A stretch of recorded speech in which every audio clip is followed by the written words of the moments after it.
Vamos ficar em pé, irmãos, obrigado aos pastores, e abrir a Bíblia, a palavra de Deus. Dê preferência de acompanhar na sua Bíblia ou no seu aparelho eletrônico a leitura desse momento da palavra de Deus. Embora a gente coloque na tela para as pessoas que não têm Bíblia, para as pessoas que vêm visitar a igreja, mas nós vamos olhar 2 versículos em Hebreus capítulo 4. O livro de Hebreus é lá perto do fim do Novo Testamento, do fim da Bíblia. Hebreus capítulo 4, versículos 11 e 12. Hebreus 4, 11 e 12. Normalmente eu uso a versão Nova Almeida atualizada, mas tem outras versões, os irmãos têm liberdade de usar aquela que melhor você se adapta a ela. São traduções diferentes, mas o teor das Escrituras é preservado pelo próprio Espírito Santo. Embora mudem umas palavras, às vezes algum contexto, mas a ideia central dos textos bíblicos é o Espírito Santo que inspirou e que mantém a inspiração. E é essa ideia central que nós temos que conhecer, que mexe com a nossa vida, que muda a nossa vida. Vamos olhar o texto. Hebreus capítulo 4, versículo 11 diz: portanto, esforcemo-nos por entrar naquele descanso, a fim de que ninguém caia, segundo aquele exemplo de desobediência. Versículo 12.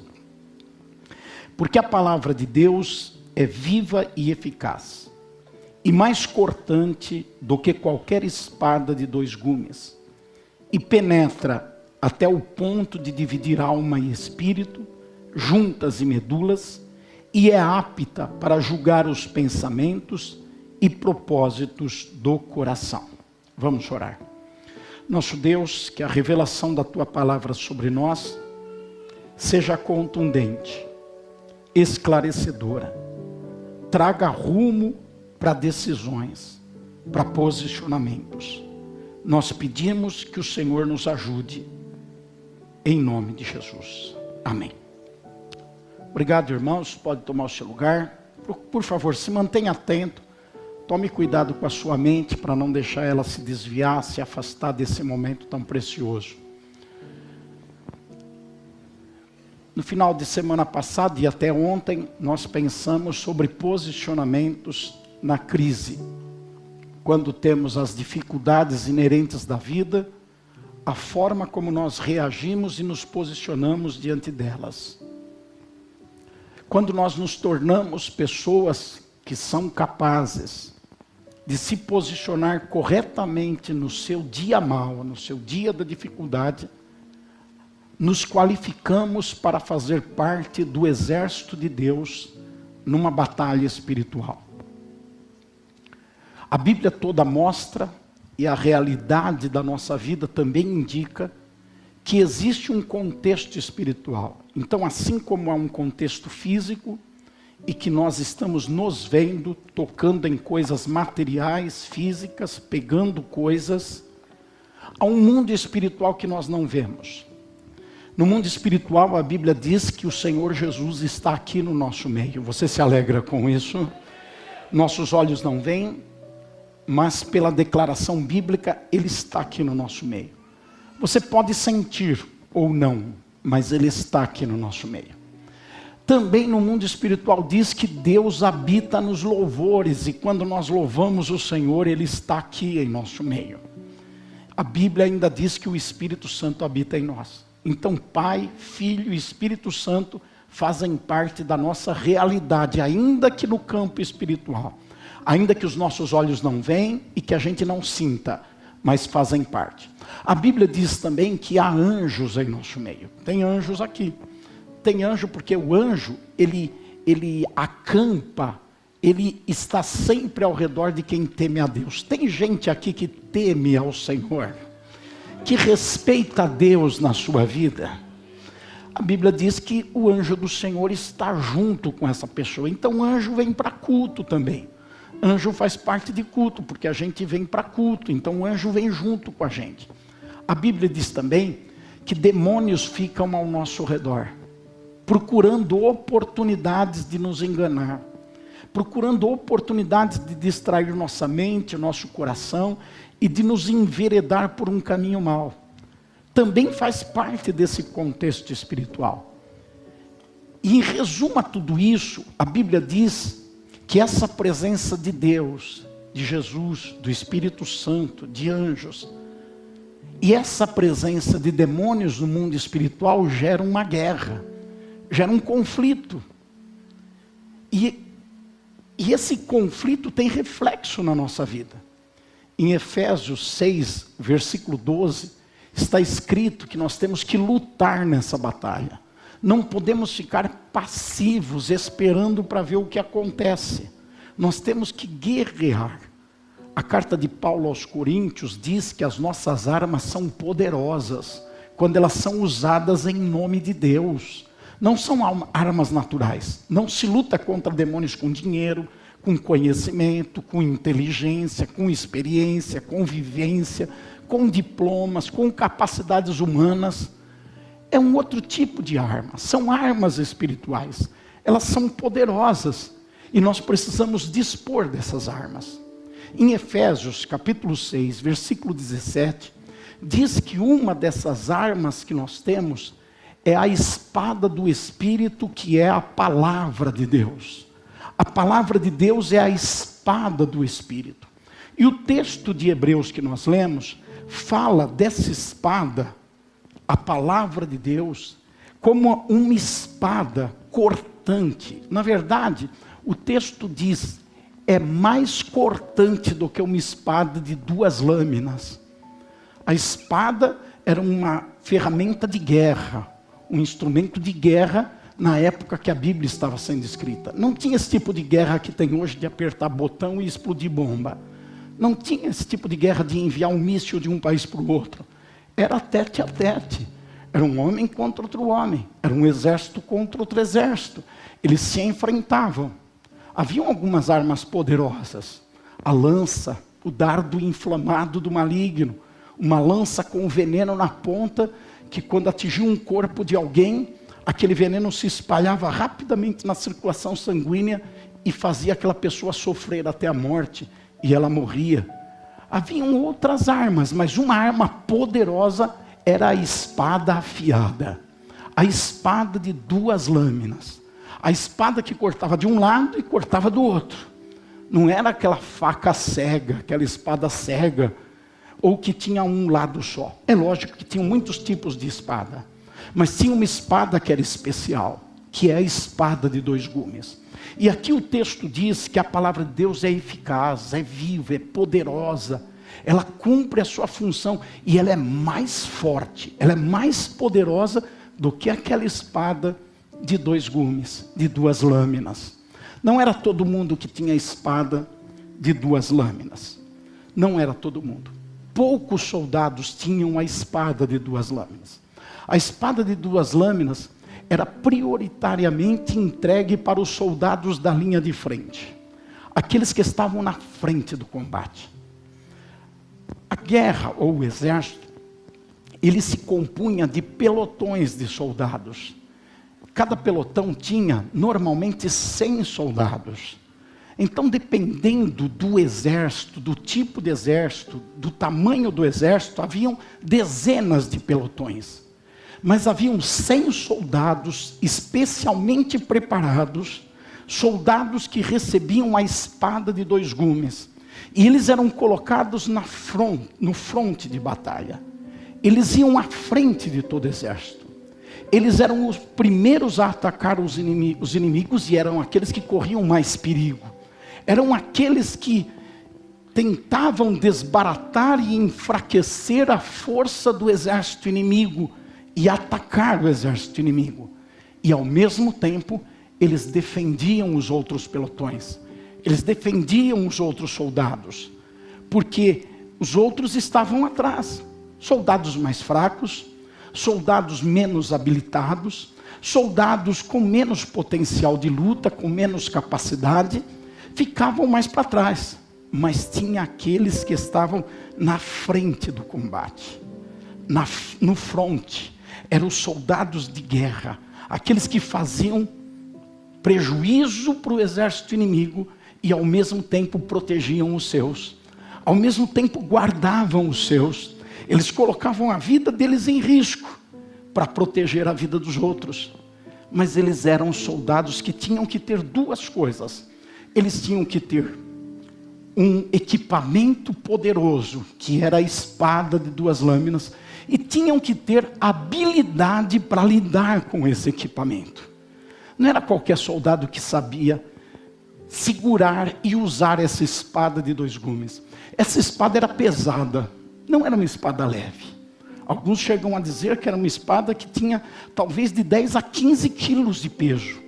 Imagine lutar com uma espada, com uma ferramenta, segurá-la e atacar e defender durante horas, talvez, com aquela espada forte nas suas mãos. Ao mesmo tempo que a espada era poderosa, era pesada. Então tinha que ser soldado forte. Não era para fracote. Não era para gente que qualquer coisinha já estava assustado, já estava amedrontado, já estava voltando para trás.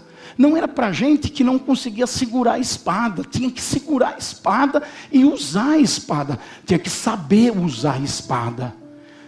Esses soldados do fronte de batalha, do primeiro pelotão, do pelotão da frente, eram soldados que manuseavam bem essa espada. Em 1 Timóteo capítulo 2, versículo 15, está escrito: procure apresentar-se a Deus como obreiro aprovado, que manuseia bem a palavra da verdade. Ou seja, aquela pessoa que sabe usar a espada. A espada é a palavra de Deus. Vamos repetir isso para enfatizar? É necessário saber usar a espada. Não basta ter a espada. Pense comigo num soldado fraco que por acaso tivesse essa espada. Ela ia ficar parada. Ela ia ficar encostada. Ele ia levantar e de repente ia cair com o peso dela. Ele ia deixá-la de lado porque não saberia lutar com ela. Ela era muito pesada. Ela era muito difícil de usar. Era necessário saber usar. Então tinha que ser forte e tinha que ter habilidade para usar essa espada. Como eu disse, era necessário atuar no combate e na defesa usando a espada. Vamos primeiro olhar o soldado e depois vamos olhar o equipamento. Vamos olhar a habilidade do soldado. Quem era o soldado habilitado? Quem era esse soldado pronto para estar no fronte de batalha, no primeiro pelotão? Esse texto de Hebreus 4 nos mostra algumas características desse soldado fazendo uma aplicação espiritual. Quantos estão entendendo isso? Fazendo uma aplicação na batalha espiritual. Porque é isso que está sendo feito aqui. O autor aos Hebreus está falando de uma espada, de uma arma. Paulo está dizendo aos Efésios de uma guerra, e que temos essa arma que é a espada do Espírito, a palavra de Deus. E Paulo está dizendo a Timóteo que nós temos que saber usar essa espada. Então são essas pessoas que estão à frente. Vamos dar uma olhada nas características desse soldado habilidoso. Primeira característica: ele está em unidade com o exército. Trazendo para nós, ele vive na unidade, na comunhão, na união da igreja. Somente essas pessoas que estão na unidade é que podem fazer parte do pelotão de frente. Os que vão enfrentar o inimigo de frente para defender os seus. O versículo 2, Hebreus 4, versículo 2. Nos foram anunciadas as boas novas, exatamente como aconteceu com eles. Veja, nós e eles. O que o texto está indicando? Deixa eu falar o contexto para não precisar ler tudo.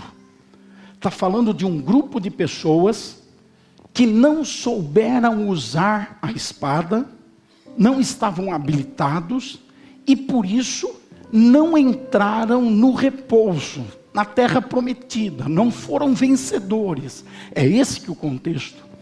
E aqui o autor diz: nós também a nós foram anunciadas boas novas, exatamente como aconteceu com eles. Então, a mesma espada é oferecida para um soldado e para outro. Mas a palavra que eles ouviram não lhes trouxe proveito. Não teve proveito na vida deles. A espada na mão deles se perde. A espada não é usada porque falta habilidade ou força para trabalhar com a espada. Então, para eles, diz o autor bíblico, para eles a palavra não trouxe proveito. Por que que não trouxe proveito? Porque não foram unidos por meio da fé com aqueles que a ouviram.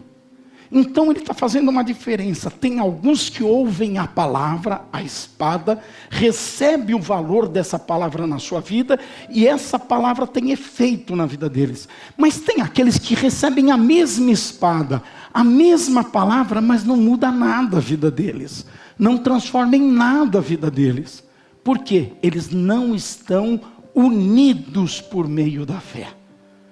Então, quando alguém está fora da unidade da igreja, da comunhão, tanto nos relacionamentos como no combate, essa pessoa, a palavra, a espada não produz nela nada. Certamente nós já ouvimos uma mensagem e pensamos as coisas vão mudar, ou na nossa vida ou na vida de outra pessoa. Normalmente a gente gosta de pensar na vida de outra pessoa, né?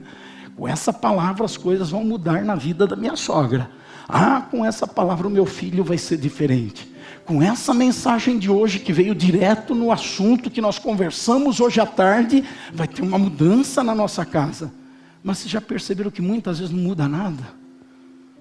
Não muda nada. Por quê?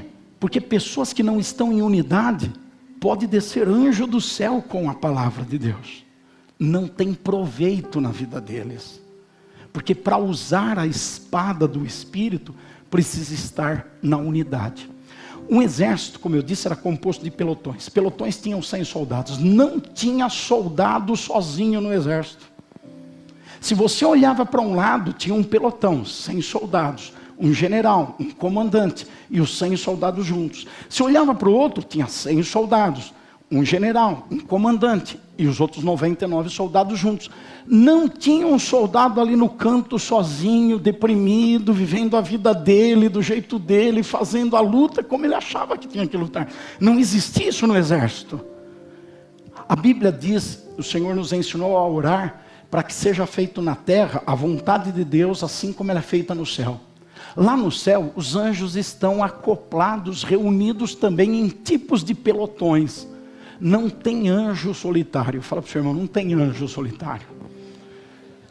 Se você fizesse uma viagem até o céu e chegasse lá, você não ia encontrar um anjo sozinho sentado no canto de uma praça.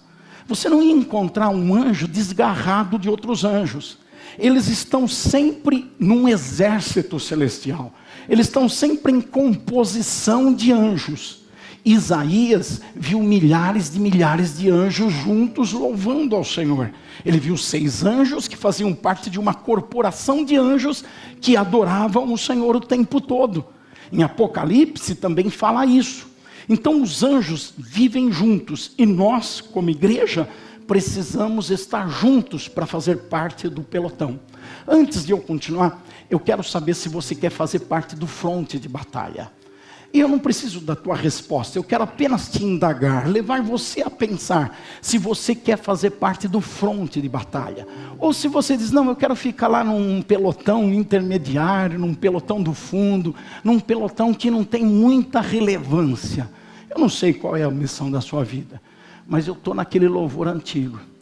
Os guerreiros se para a grande luta. Jesus, o capitão, que avante os levará.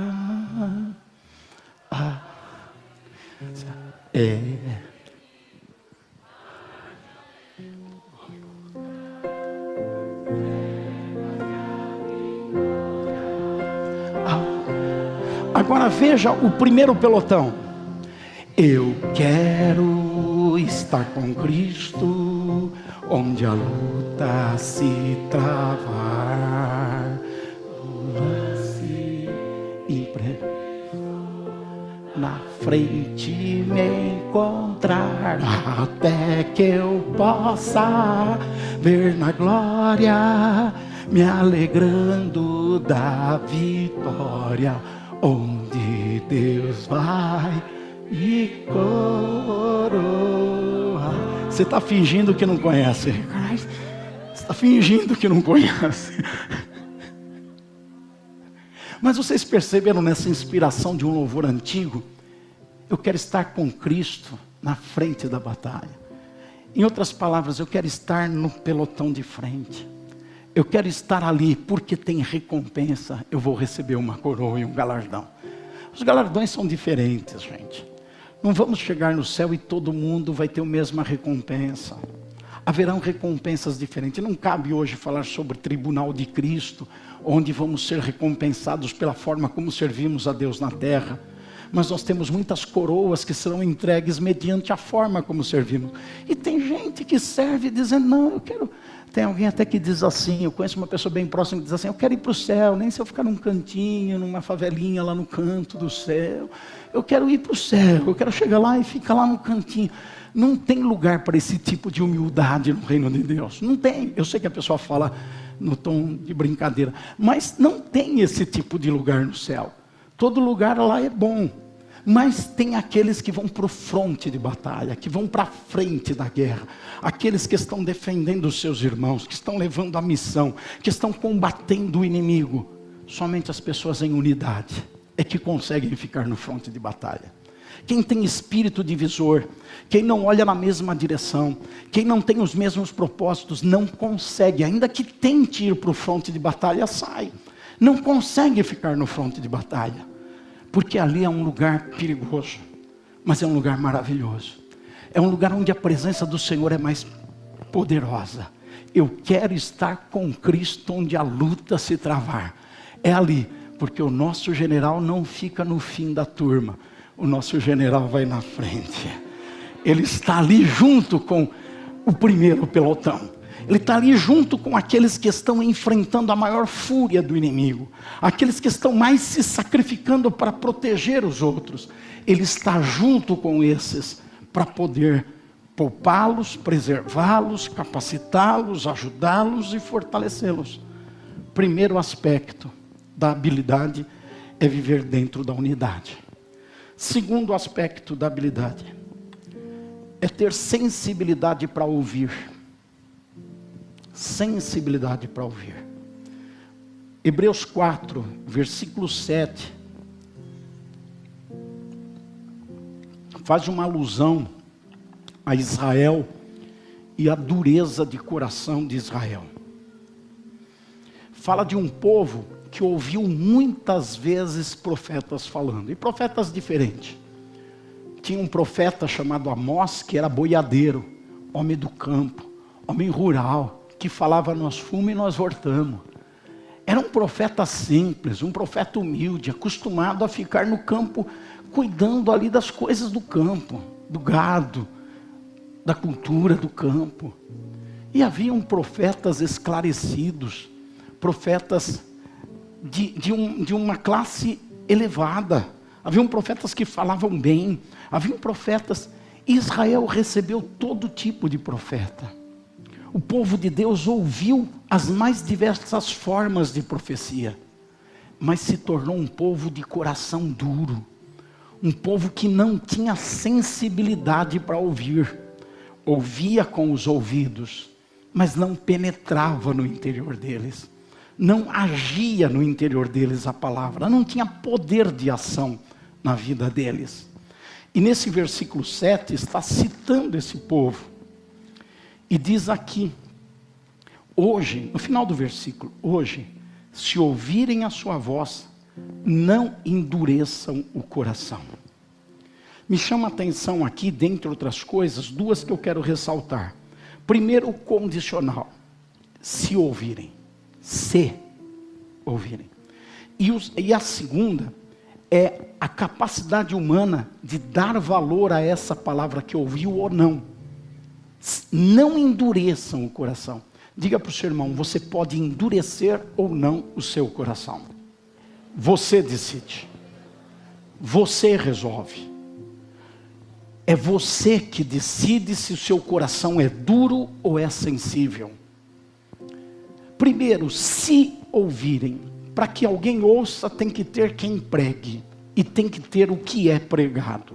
Então é necessário que alguém fale a palavra, que alguém apresente a espada, que alguém ofereça a espada, que alguém coloque na mão da gente a espada, e que seja uma espada verdadeira, não é qualquer espada, é a espada de 2 lâminas. Precisa alguém colocar a espada nas nossas mãos. E segundo fator, é necessário que quem recebeu essa palavra, essa espada, seja habilitado a usar por meio da capacidade, não só de ouvir, mas de não endurecer o coração, de se curvar diante da palavra, de se prostrar, de ter atitude humilde, de reconhecer que a palavra está falando com ele e exige mudança, exige transformação, exige comportamentos, exige posicionamento. E a palavra de Deus não é sugestão, a palavra de Deus não é uma ideia para nós pensarmos nela.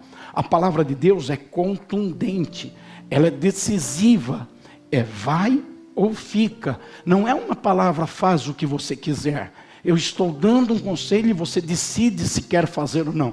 A palavra de Deus dá rumo, dá direção, mostra o caminho, diz o que deve ser feito, como deve ser feito, quando deve ser feito. Quem tem a dureza do coração, não é sensível para ouvir, não existe palavra poderosa que ocupe essa pessoa. Põe na mão dele a espada, ela cai. Põe na mão dele a espada, segura a espada um pouquinho e cansa. Põe na mão dele a espada, ele sai cortando a própria orelha. Ele não sabe usar a palavra, porque ele não é sensível à voz de Deus. Ele é duro de coração. No caso de Israel especificamente, não foi falta de palavra, não foi falta de vozes falando. Se hoje ouvir a voz, não endureça o coração. Pelo contrário, por muitos séculos Deus falou. Deus foi falando de diferentes formas, de diferentes maneiras, através de diferentes pessoas, falando por sinais, falando por acontecimentos, falando pela boca de alguém. E Deus foi falando, mas era um povo duro, era gente insensível para a palavra, gente que não dava valor à palavra, que desprezava a palavra. Eles chegavam até a matar os profetas, eles chegavam a rejeitar os profetas, eles matavam no conceito deles, no coração deles, esse profeta eu não quero ouvir, eu não gosto desse profeta, eu não vou com a cara dele, eu não vou com a voz dele, eu não vou com o jeito dele, eu não concordo, e matavam a palavra, e destruíam a palavra. Povo duro. Então, para ser soldado no fronte de batalha, precisa ter a capacidade, pastor Carlos Gomes, de ter sensibilidade para ouvir a palavra penetrar e agir na vida da pessoa. Terceira característica da habilidade do soldado, a necessidade de ser praticante da palavra. No versículo 14, agora do capítulo 5, está escrito sobre a palavra agora como um alimento sólido, que não é para qualquer um. Então você pode comparar, a espada de 2 gumes não é para qualquer um. O alimento sólido é só para os adultos. A espada de 2 gumes é só para os guerreiros que estão na fronte de batalha, aqueles que estão habilitados a lutar. A palavra, então, não é para qualquer um, mas para aqueles que pela prática, têm as suas faculdades exercidas para discernir não somente o bem, mas também o mal. A palavra de Deus é algo que precisa ser recebido e praticado. Como eu disse há pouco, a palavra sempre traz direção e norte para a nossa vida. Na medida que nós ouvimos a palavra e vamos sendo insensíveis a ela, e deixando de praticá-la pela insensibilidade, ela vai tendo menos efeito, menos valor para a nossa vida, vai sendo menos operante, e nós vamos perdendo a capacidade de discernir o que é certo e o que é errado. Voltem para Hebreus capítulo 4, versículo 12, e perceba no final do versículo 12, coloca na tela para a gente, o final do versículo 12, fala dessa palavra que é apta para julgar. Coloca na tela, gente, não depois do culto. Isso. É apta para julgar os pensamentos e propósitos do coração. É uma palavra que ela penetra na vida da pessoa e faz a mente e o coração da pessoa ficar nus diante de Deus. Então o que é certo, o que é errado, o que é bom e o que é mal fica claro diante de Deus. Mas está claro diante de Deus porque também está claro para a pessoa. Isaías capítulo 5, versículo 20, está escrito que chegaria o tempo. E começa esse versículo dizendo um ai. Ai daqueles que nesse tempo vão dizer que o amargo é doce. E que o doce é amargo.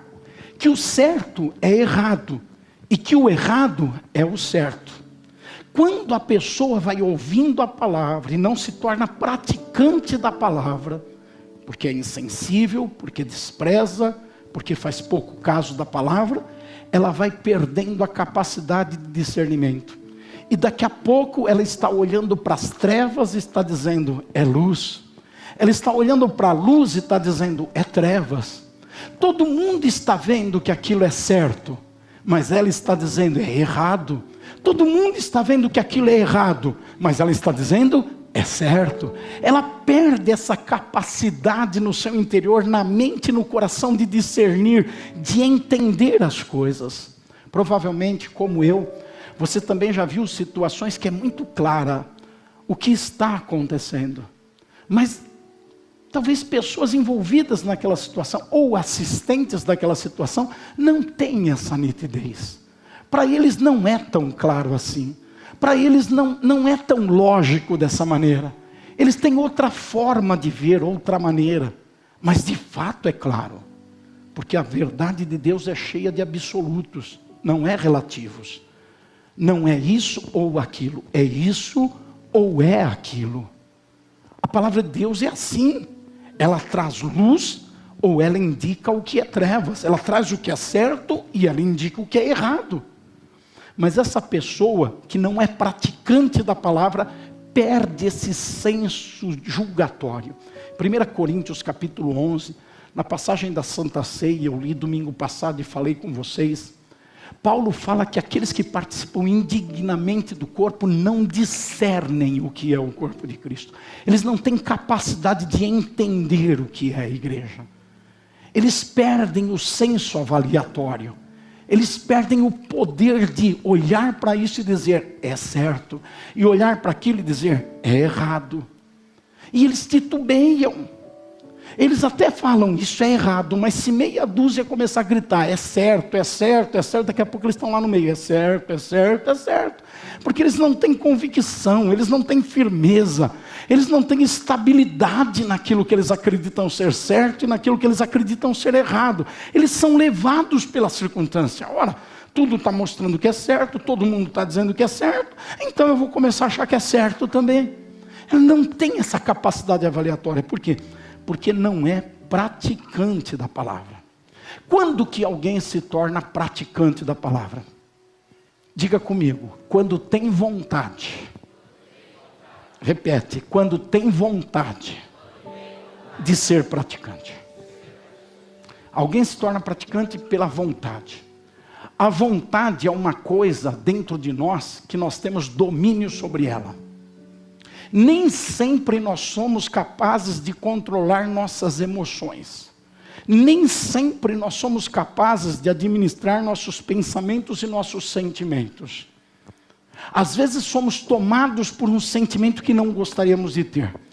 Às vezes somos assolados por um pensamento que nós sabemos que não deveríamos pensar.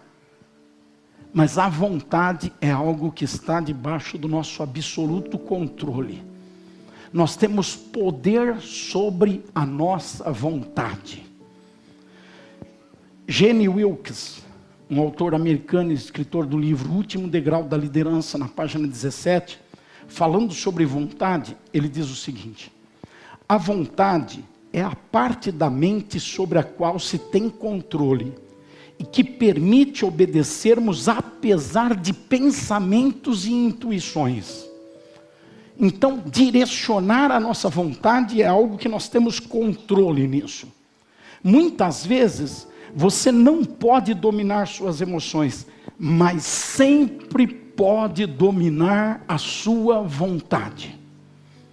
Quantos já começaram um regime e tiveram vontade de comer aquele doce predileto no meio da dieta que a nutricionista passou, que você ficou com a listinha na mão, mas num dia específico deu vontade de comer aquilo que o regime impedia de comer? Quantos de vocês já passaram por isso?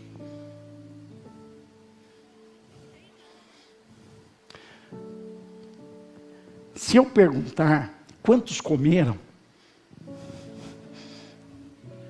eu vou ter algumas respostas, talvez muitas favoráveis.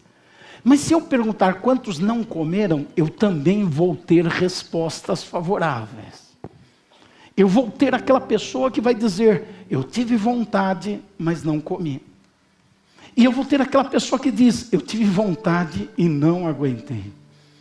Comi, e comi o pudim inteiro. Foi para o brejo o meu regime. Por que uma pessoa controlou a vontade e a outra não controlou? Porque a vontade está na nossa posse. E é uma decisão nossa. Eu vou fazer o que eu tenho vontade ou o que eu não tenho. Quantas esposas já tiveram vontade de abraçar o seu marido até ele perder a respiração? Quantas esposas já tiveram essa paixão enlouquecida na vida? Com vontade de começar o abraço pelo pescoço, com as duas mãos. Eu não vou nem perguntar quem fez e quem não fez, mas eu tenho certeza que na maioria das vezes não foi feito. Passou vontade, ficou com vontade, mas não fez a vontade prevalecer. Mas não é muito diferente com os homens. Já teve homem que teve vontade de falar boas para a esposa ou fazer coisas terríveis, mas segurou a sua vontade, porque a vontade está em nossas mãos, na verdade está na nossa mente, e nós temos capacidade de controlar a vontade. Nós podemos e somos responsáveis em controlar a vontade. Por isso que nós somos julgados por Deus. Porque se nós fôssemos simplesmente impelidos a fazer as coisas que nós temos vontade de fazer e tivéssemos que fazer, Deus não poderia nos recriminar por agir errado em algumas coisas. Mas como nós temos liberdade de administrar nossa vontade, Deus nos julga. E não só Deus, mas a sociedade nos julga, as pessoas nos julgam, o nosso emprego nos julga, porque nós temos capacidade de administrar a nossa vontade. Quem não é praticante da palavra? Aquele que não tem vontade de praticar. Aquele que não direciona a sua vontade para atender, para fazer o que a palavra diz. Ele não administra a sua vontade nessa direção. Nós já tivemos o dia que não tivemos vontade de ir trabalhar, concorda comigo? Ainda mais com essa chuvinha, com esse frio, não deu vontade de sair de casa, não deu vontade de cumprir com uma obrigação, de fazer um compromisso acontecer. Mas nós administramos a vontade. Nós tomamos a decisão de usar a vontade do jeito que a gente acredita que deveria usar. Porque se você não tem vontade de trabalhar e não vai trabalhar, o que vai acontecer? Vai perder o emprego. É isso que vai acontecer. É uma questão de tempo, vai perder o emprego. Não adianta nos enganarmos. Não adianta a gente pensar: eu não pude resistir àquele pudim. Dá uma olhada do lado, você vai encontrar alguém que pôde resistir àquele pudim.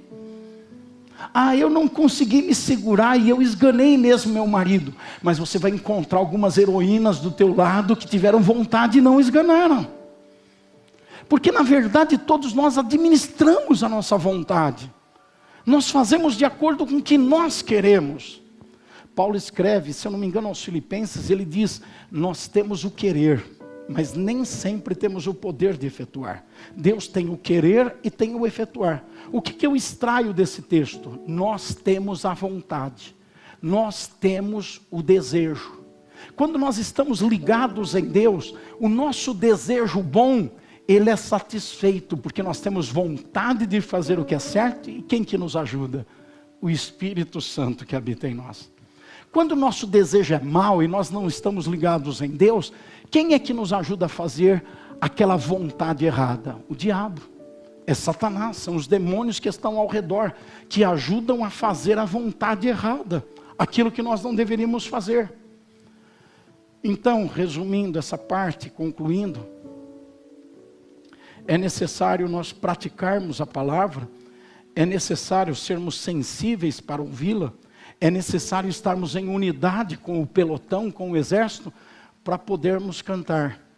Eu quero estar com Cristo.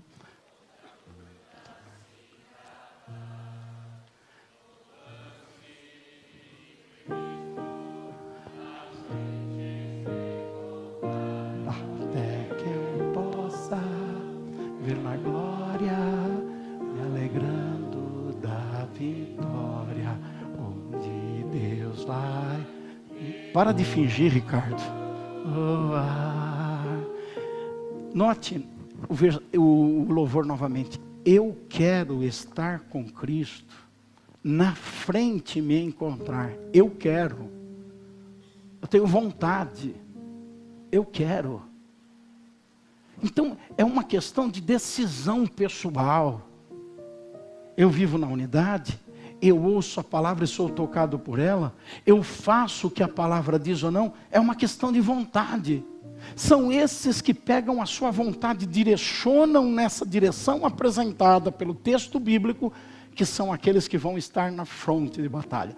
E estando no fronte de batalha, vão receber a espada. Soldado que vai para a frente da batalha não vai ficar sem arma poderosa. O Senhor vai capacitá-lo. Vai colocar na mão dele uma espada poderosa que corta dos dois lados, porque tem duas lâminas. Vamos agora olhar essa espada poderosa, essa arma.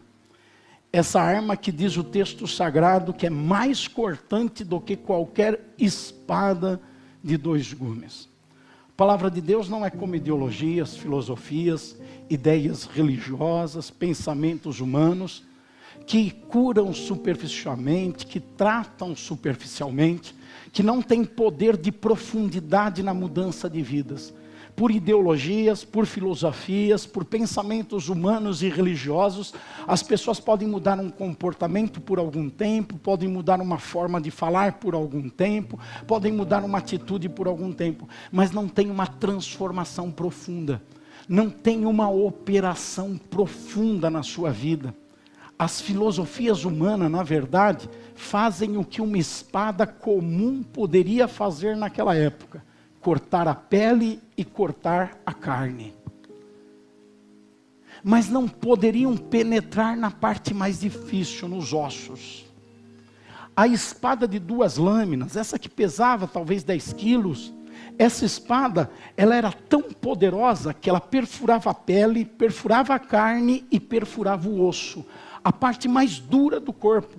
E ela não só perfurava o osso, ela alcançava o interior do osso, que é a medula, que é o que é chamado na ciência de tutano, aquela parte macia dentro do osso, que é protegida por uma camada grossa, dura, espessa, forte, que não permite penetrar. Uma espada qualquer furava a pele, furava a carne, mas não penetrava no osso. O texto sagrado diz: a palavra de Deus é viva e eficaz, mais cortante do que qualquer espada de dois gumes. Olha, era mais. E penetra até o ponto de dividir alma e espírito, juntas e medulas. Aqui nós temos duas situações. Uma espiritual, uma situação de aplicação espiritual, e é usada uma figura de aplicação física. Eu falei a aplicação física. A aplicação física era aquela espada de 2 lâminas que o soldado na fronte de batalha o tinha nas mãos e sabia usar, que ela é poderosa para entrar no inimigo, na pele, na carne, furar o osso e mexer no tutano, na medula. Diz aqui o texto, essa espada é apta, ela é preparada para penetrar nas juntas e medulas. O ser humano tem, um homem adulto, uma mulher adulta, tem 206 ossos. E tem alguns ossos colocados no corpo que são mais sensíveis, por exemplo, como o osso do dedo mindinho, que é sensível. Mas tem os ossos do crânio, que são os ossos mais duros, que eles estão ligados por juntas fortes, que impedem que esses ossos sejam separados. E na alusão bíblica está dizendo que essa espada do soldado, do pelotão da frente, era poderosa para penetrar nesses ossos mais duros e ali fazer separação das juntas e medulas. Ou seja, chegava nos ossos mais duros, penetrava e alcançava o interior desses ossos mais duros, a parte sensível. Mas fala aqui que também ela dividia alma e espírito. A alma é a nossa consciência das coisas desse mundo, das coisas terrenas. São as nossas sensações, as nossas emoções. A alma é o que nos relaciona com as coisas dessa vida. Na alma nós sentimos, nós pensamos, nós sofremos, nós nos alegramos. E o espírito é a consciência das coisas espirituais. Então, enquanto a alma é a consciência das coisas terrenas, o espírito é a consciência das coisas espirituais. Essa espada do espírito, que é a palavra de Deus, na mão do soldado que está no fronte de batalha, ela é poderosa para penetrar na alma e no espírito. Ou seja, é uma palavra que entra na alma, trazendo consciência das coisas terrenas, das emoções, dos sentimentos, dos pensamentos, levando a entender o que é certo, o que é errado, o que precisa fazer, como tem que agir, porque mexe, ela é profunda e chega na alma da pessoa. Mas essa mesma palavra vai no espírito e traz consciência das coisas espirituais. Quando a pessoa é profundamente tocada no seu espírito pela palavra, ela entende: um dia eu tenho que me apresentar diante de Deus, eu tenho um destino eterno, eu serei salvo ou serei condenado, eu viverei uma eternidade no céu com Deus ou no inferno com Satanás, a minha vida está em jogo, as minhas decisões hoje vão me levar para o céu ou vão me levar para o inferno, porque a palavra está penetrando no espírito e trazendo consciência das coisas espirituais. Antes de cometer um pecado, antes de fazer alguma coisa errada, essa pessoa que a consciência espiritual dela está despertada pela palavra, ela pensa: eu não posso fazer isso, se eu fizer isso eu perco a minha alma, eu perco a minha salvação, eu deixo de ir para o céu, eu não posso agir desse jeito, eu não posso fazer dessa maneira, eu preciso viver de outra forma, porque a palavra penetrou no espírito. É uma espada poderosa que desperta para as coisas terrenas na alma, que desperta para as coisas espirituais no espírito. Ela penetra profundamente na vida da pessoa. Para concluir a mensagem, o Ministério de Louvor sobe aqui, porque quando vocês subir todo mundo vai olhar para vocês mesmo, então já sobe agora, eu já paro tudo para eles olhar para vocês, pronto. Fiquem olhando para eles à vontade. Aí quando eles estiverem aqui, vocês voltam a olhar para mim. Enquanto isso eu tomo uma aguinha, que a minha voz está gasta, e eu dou uma disfarçada aqui.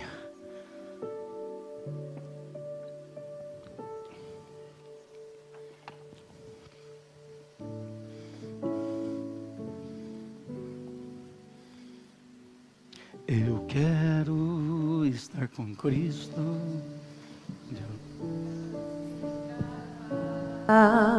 No lance imprevisto, na frente eu encontrar, até que eu possa ver a glória, me alegrando na vitória, onde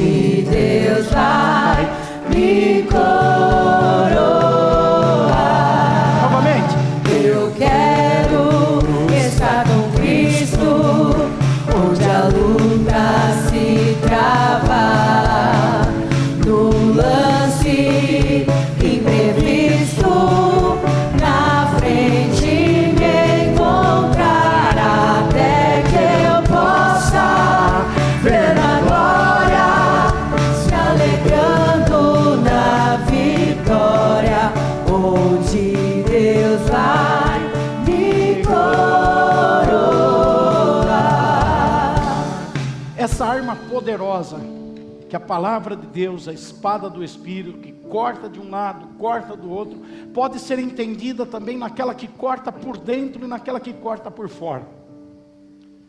Naturalmente, todos nós gostamos que a palavra de Deus corte por fora, porque a palavra de Deus é uma arma de ataque e de defesa. Nos protegemos e ao mesmo tempo encurralamos o inimigo. E nós temos dois grandes inimigos no nosso lado exterior, que é o sistema que opera no mundo e que é Satanás. Fala para o seu irmão, o diabo não está dentro de você. E o mundo também não deve estar. São dois inimigos externos. São inimigos que nós não temos como escapar deles, no sentido de nos livrar deles. Eles estão sempre aí. O sistema do mundo, um sistema malignizado, apodrecido, deteriorado, que proclama ideologia de gênero, que leva à bandidagem, à criminalidade, que pratica aborto, que está a favor do que não presta, de que insinua sexo em todo momento como uma diversão, de que leva as pessoas a serem rebeldes, desobedientes. É o sistema do mundo, é um inimigo para nós. Paulo diz que não devemos nos conformar com este mundo. Não devemos ser igual a esse mundo, não devemos nos acomodar, nós temos que lutar contra esse mundo. A Bíblia diz, o apóstolo João escreve na carta, que a vitória que faz a gente vencer no mundo é a palavra de Deus, é a nossa fé que vem pela palavra de Deus. Em Romanos 10 está escrito que a fé vem pela palavra. João diz, é a fé que vence o mundo. Então é a palavra de Deus em nós, uma espada na nossa mão, num fronte de batalha, que faz a gente cortar com o sistema do mundo, atacando o sistema do mundo e se defendendo do sistema do mundo. Mas também nós temos Satanás, que é um adversário. Nós vemos lá no começo Eva, e o inimigo externo Satanás foi atacar Eva, e ela não soube usar a espada. Nós vemos Jesus no deserto, e o inimigo externo foi atacar Jesus, e ele soube usar a espada. Ele usou a espada, atacou o inimigo e se defendeu. Eva não atacou o inimigo e foi presa por ele, enganada por ele. E a ferramenta do inimigo, que é o pecado, o desejo carnal, se impôs sobre a vida de Eva, mas não se impôs sobre a vida de Jesus. Eva estava no paraíso, Jesus estava no deserto. Com isso a gente aprende que não são as circunstâncias da vida que vão indicar se nós nos tornamos aptos ou não a usar a espada. Porque pense comigo, no paraíso era muito mais fácil ter resistência, era muito mais fácil, porque no paraíso tinha comida do bom e do melhor, no paraíso não existiam problemas, no paraíso tinha a presença de Deus, no paraíso tinha tudo de bom. E lá no paraíso, quando veio o diabo atacar Eva, ela não soube usar a espada, mas Jesus estava no deserto, jejuando 40 dias, debilitado fisicamente. Ele estava num terreno difícil de atuar, com fome, com sede, mas quando chegou o inimigo, mesmo diante de situações adversas, ele sacou a espada do Espírito, a palavra de Deus, e disse: está escrito, aparta-te de mim, Satanás. E o diabo teve que fugir dele. O diabo abraçou Eva, mas fugiu de Jesus. Eva estava sozinha. Paraíso, Adão não estava junto com ela, mas Jesus também estava sozinho no deserto. Os apóstolos não estavam com ele, seus amigos não estavam com ele, a mãe dele não estava com ele, ele estava sozinho no deserto, ela estava sozinha no paraíso. Então não é uma questão de ter pessoas nos ajudando, não é uma questão de estarmos rodeados de amigos, de irmãos, de gente nos ajudando para a gente vencer o diabo, para a gente lutar e usar a arma do Espírito, que é a palavra de Deus. Não é uma questão de que ninguém fez nada, ninguém falou nada, ninguém ajudou em nada. Eva estava sozinha, Jesus estava sozinho. Eva não usou a espada, Jesus usou a espada. Todos nós queremos vencer esses inimigos, mas a espada que corta com uma lâmina por fora precisa antes cortar com uma lâmina por dentro. A espada que não servir para cortar por dentro não vai servir para cortar por fora. Tem pessoas querendo lutar no fronte de batalha com uma espada que só tem uma lâmina, que só corta por fora. Vive cortando Satanás, vive querendo cortar Satanás, querendo cortar o mundo, o sistema, mas não corta por dentro. E nós temos inimigos internos que precisam ser atacados com a palavra. O primeiro desses inimigos internos que precisa ser cortado por dentro da nossa vida são as paixões carnais. As paixões que militam dentro de nós. Os desejos ilícitos da nossa vontade. Nós temos hormônios que incitam a desejos. Nós temos química dentro de nós que chamam-nos para fazer coisas que as paixões clamam para que a gente faça. Nós temos hábitos, costumes que nos incitam em comportamentos. Estamos habituados a fazer as coisas desse jeito. São costumes que nós adquirimos. Nós temos vontades que nos impelem a algumas ações, como eu citei há pouco. Se a palavra de Deus, essa lâmina do Espírito não tiver poder de cortar dentro de nós as nossas paixões, expressas pelos nossos hábitos, pelos nossos desejos, expressas pelas nossas vontades, se nós não tivermos esse poder da espada no nosso interior, vamos ficar com muita dificuldade de usar no exterior. Precisamos combater com essa espada dentro de nós, os nossos inimigos internos, as nossas paixões. Ainda dentro de nós temos outra coisa que precisa ser combatida, que são as nossas debilidades naturais. Debilidades. As nossas debilidades sempre se apresentam para a gente, porque tem situações que a gente não sabe o que fazer. Que a gente pergunta, como é que eu ajo? Como é que eu faço? Eu não tenho ideia. Eu não sei como agir nessa situação, eu estou fraco para tomar uma decisão, eu me sinto impotente para resolver isso, ou para conquistar aquilo, eu tenho fraqueza dentro de mim, eu tenho dificuldade dentro de mim. Todos nós temos dificuldades, todos nós. Não me tomem como um super-homem que chega nesse púlpito e fala coisas, às vezes com muita ousadia, como alguém que não tem dificuldades. Às vezes eu tenho dificuldades para subir nesse púlpito, às vezes eu tenho dificuldades para preparar uma mensagem, às vezes eu tenho dificuldades para pregar uma mensagem, às vezes eu tenho dificuldade para olhar para vocês. Posso fazer isso a minha vida inteira, mas tenho dificuldades, tenho fragilidades, tenho debilidades, e você também tem na tua casa, na tua posição de pai, na tua posição de mãe, de filho, ou no teu trabalho, dificuldades profissionais, dificuldade para lidar com conflitos, com problemas, com conquistas que têm que ser feitas. Nós temos debilidades no nosso interior. O que nós precisamos? Precisamos aprender de Jesus. Jesus disse, vocês que estão fracos, sobrecarregados, cansados, venham a mim e aprendam de mim, que sou manso e humilde de coração. Vocês vão ter descanso para a alma de vocês, e essa fragilidade interior vai ser tratada, vai ser cuidada, e o fraco vai poder levantar a voz num avivamento, como disse o profeta Joel, que chegará dia que o fraco vai se levantar e vai dizer, eu sou forte. Por quê?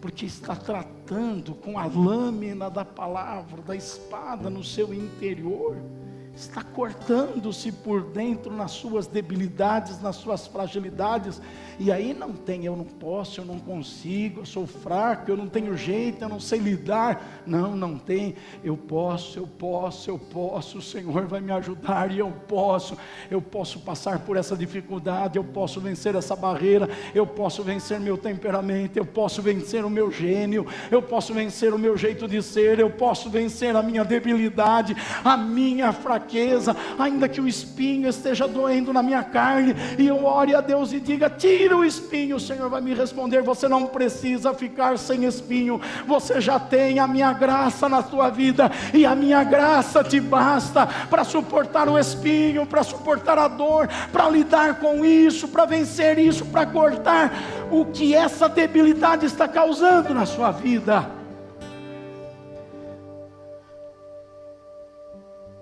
E tem um outro inimigo muito forte dentro da gente, é o último. Eu quero convidar vocês a ficarem em pé.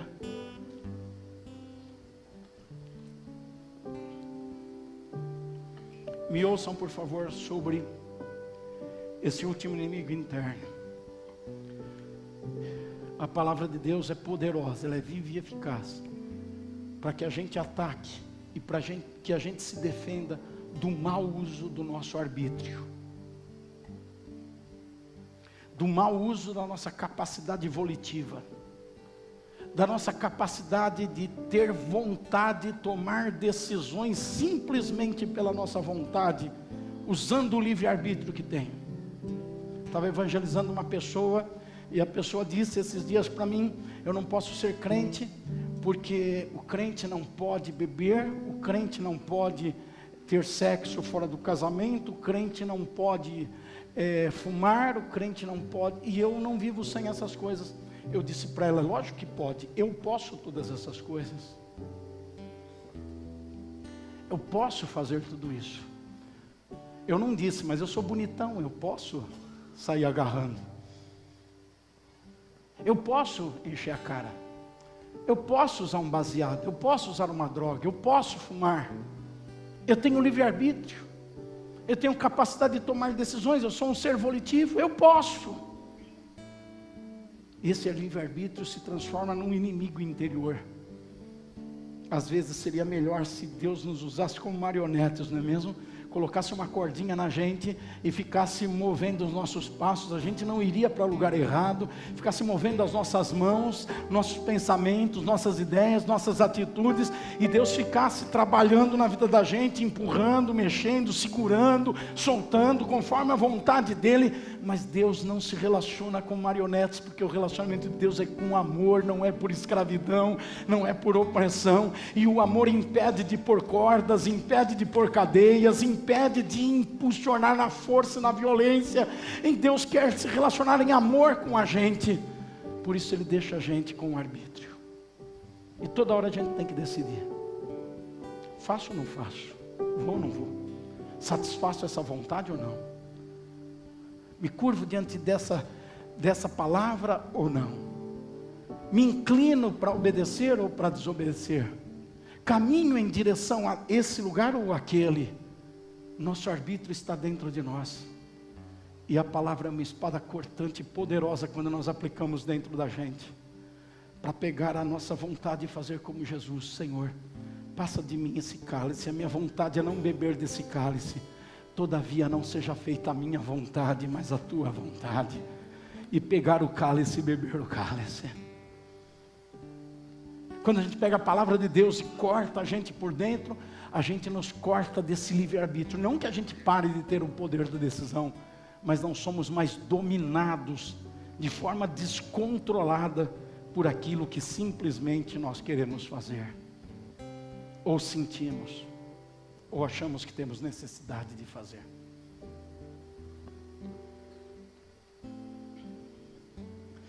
Irmãos, eu comecei falando sobre batalha espiritual. Eu comecei dizendo que nós temos conflitos, temos crises, e é necessário ter posicionamento nas crises.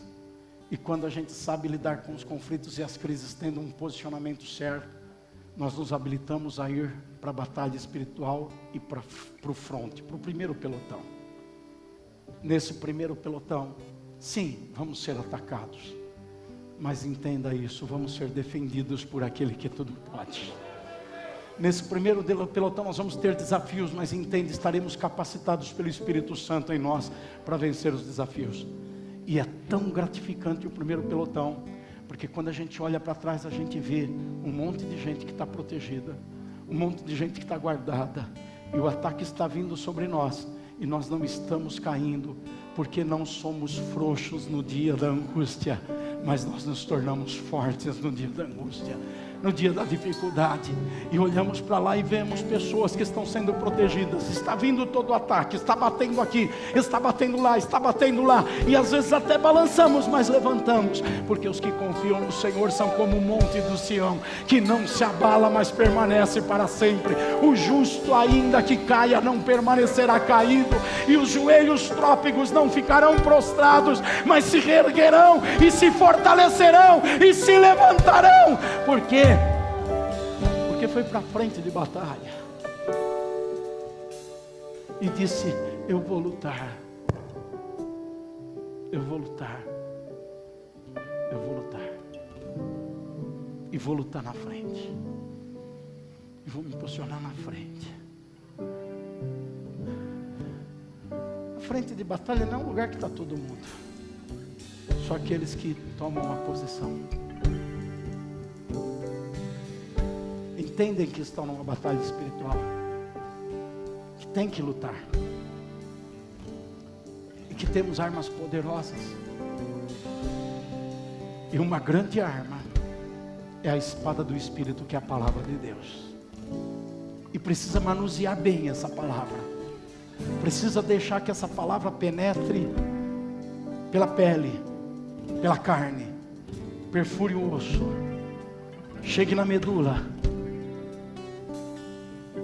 quebre o que tiver que quebrar, toque onde tiver que tocar, faça o que tiver que fazer. Mas essa pessoa é aquela que se posiciona e diz: eu vou fazer o que é certo, custe o que custar, eu vou fazer o que é certo e vou ficar posicionado no que é certo.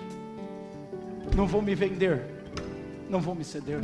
Muitas pessoas, elas se vendem, elas cedem, elas sabem que o certo é isso, mas dizem: eu não tenho dinheiro, então não faço o que é certo.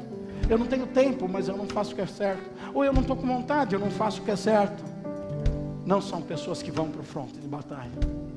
Quem vai para o fronte de batalha é o que faz o que é certo. Eu me lembrei de uma vez que eu estava no comecinho do ministério, morando na cidade de Presidente Prudente. Tinha 22 anos de idade. Naquela época era muito difícil, financeiramente é muito difícil, mas era muito difícil mesmo. Não tinha para as coisas básicas, dependia de pessoas. Igreja muito pequena, sem recursos para nada, eu não tinha salário, não tinha sustento, vivia de doações.